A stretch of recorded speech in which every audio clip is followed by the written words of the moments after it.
The feds are opening up a criminal investigation into New York City's migrant hotels. We got a lot, even demanding staff turn in names of illegals that they were housing. DHS Assistant Secretary Tricia McLaughlin joins us now with more. Tricia, how many hotels are you looking at?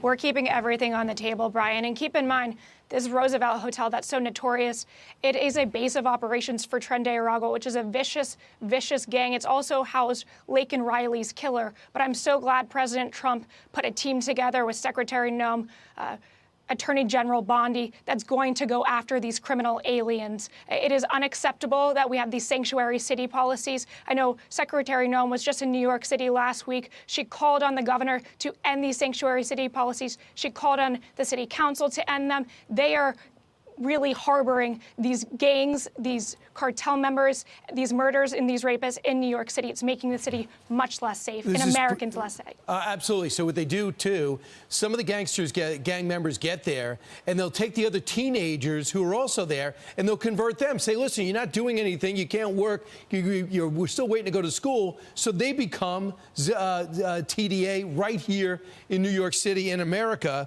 And you talk about this, 75% of the Midtown Manhattan arrests are illegal immigrants. That, according to the NYPD, not you. And what I think really has gotten under my skin when I heard about it, and must really drive you guys crazy, is what about the guy that lit the woman on fire? Sebastian Zapata, I think his name is. He will not be, New York will not turn him over to ICE?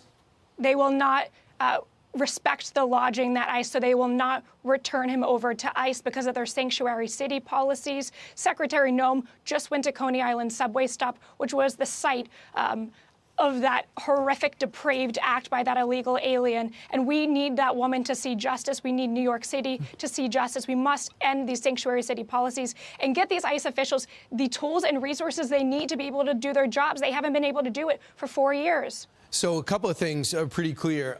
It looks like the catch and release program under President Biden, he would list it only as catch, not tell us they were released. This, according to Todd Lyons, acting ICE director, we have uncovered that the previous administration was cooking the books on ICE. They were purposely misleading the American people by categorizing individuals and processed and released into the interior of the United States as arrested.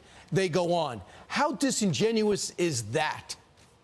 Well, the American people deserve to know the fact that not only was the Biden administration funding mass illegal immigration into this country, but then they were also lying about it.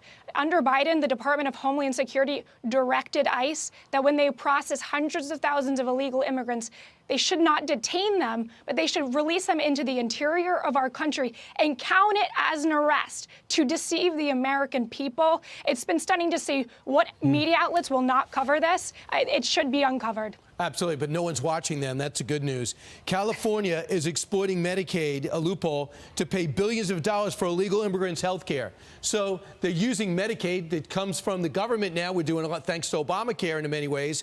And they're using it to give illegal immigrants health care, probably better than the average tax-paying citizen over in California.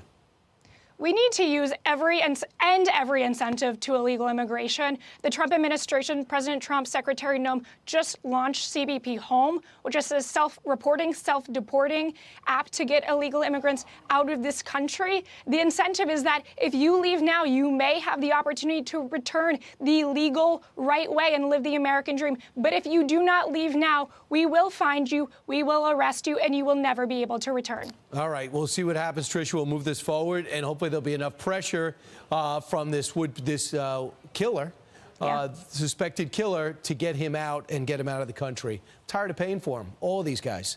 Thanks so much, Tricia.